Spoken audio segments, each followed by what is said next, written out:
The Packers will now have a week to rest before they come back and host a divisional game right here at Lambeau. Justin, first game up here in lacrosse, what is it like to be up here in front of these fans? But the seats up here, the nosebleeds, are actually not that bad. Fans all came to say hello to Damien, and he says hello back with a walk-off home run. In Milwaukee, I'm Bart Winkler, News Channel 8. At first glance, this looks like a normal baseball game.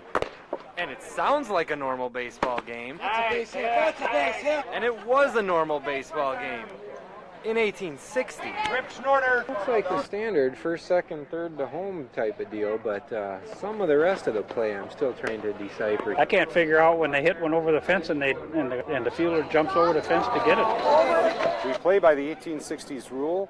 We started the team about 4 years ago. That team would be the Applejacks. They were started by the La Crescent Historical Society in 2004. We like to mimic it and put on a performance so that people in the area could see what it was like back when our ancestors lived here. But the rules take a little getting used to. It's kind of difficult for people when they first come. There's some crazy rules about catching on the hop. See there, it bounced and they caught it and that's an out. I got that one down. We didn't wear gloves. No cleats. No strikes other than if you totally swung the bat and missed it. You can't overrun the base, and you can't slide. No sliding! He is out! 25-cent fine! That's right. Players are fined if they break the rules. Fans, too. No spitting, no swearing, no wagering. It's kind of difficult for me to be both watching the team and the fans, but the rooters sometimes get out of line and I have to go and take care of them too. But as these players will tell you, it's baseball the way the game was meant to be played. It's supposed to be a gentleman's game, and that's one of the reasons I enjoy it. In La Crescent, Bart Winkler. He was out because he was out, and he was fined because he slid. News Channel 8. You can't really play like you're going to get hurt, or else you will. You got to play with the reckless abandon and just put injuries behind you. It's the football mentality to hit first and worry later.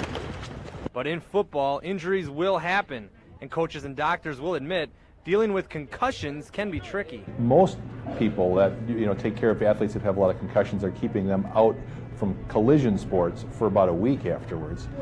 If you're a non-contact sport, you fell down, hit your head, but you're a cross-country runner or something like that, we'll let you get back into doing things a couple of days after. If it occurs during the game, if our trainer has any doubt at all, we won't play him. The rules seem to have changed last Sunday when Detroit Lions quarterback John Kitna was knocked out of the game with a concussion, but later came back into play. When I heard that he had a concussion, he went back in, I was kind of like, who's the trainer? You can't compare high school football, even college football, to what high school is all about. Guys in the NFL are bigger, stronger, and faster, and every level they get bigger, stronger, and faster, and you're taking that chance for something to happen, and at the high school level, we don't need to do that. And today's players are beginning to realize the risk of taking that chance.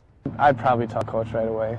I wouldn't take a chance of having to sit out more because you don't tell someone in the beginning. Aquinas boys basketball team is making their second straight trip to the state tournament in Madison after defeating Cuba City 64-35 in last night's sectional championship game. The story of the first half was a red-hot Lucas Morrissey, who was perfect from the field, scoring 14 points, then up by 18 in the third quarter. It was a Morrissey to Michael Hansen alley-oop that erased any chance of a Cuban comeback.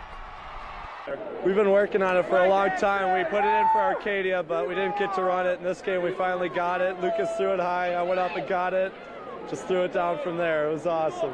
Yeah, that's a set play. And, we saw that. We kind of saw it developing, so we thought, what the heck, we'll give it a try and see if it works. And, fortunately it did, even just for momentum. It kind of got things swinging back our way. Aliva Strum will be joining the Blue Goats in Madison this weekend. The Cardinals beat Seneca last night 43-26 to punch their ticket to the state tournament. Now Aliva Strum will enter the state tournament undefeated for the year and ranked as the top team in Division 4. I would attribute all our successes, the competitiveness we have in practice, fighting against each other. And most of the year, some of our toughest competition came in practice with coach getting on us, setting a tough atmosphere that we needed to work through. Well, the prep hockey season is over and the coaches have released their all-state team, and our area is well represented. 3 area boys made the all-state team. Black River Falls senior Matt Millis made the team. He was second in the conference in scoring, second only to Jordan Tredinick, who led all scorers, and he's all-state as well. Jordan's teammate Mitch Thompson also on the team. He was the leading netminder in the NCHL, and Sparta senior Trevor Erickson and Onalaska senior Michael Botcher received honorable mention. Well, UWL grad Vinny Rattino hit a solo home run yesterday in the Brewers' spring training loss to Colorado. So that's good news for Rattino as he competes for a big league roster spot.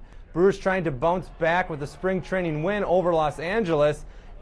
The Angels up 2-0 in the bottom of the fourth when Abraham Nunez ties the game with a 2-run single. The next batter here is Lance Nix. He puts the Brewers in front with an RBI single to right. The Brewers win this one 4-2.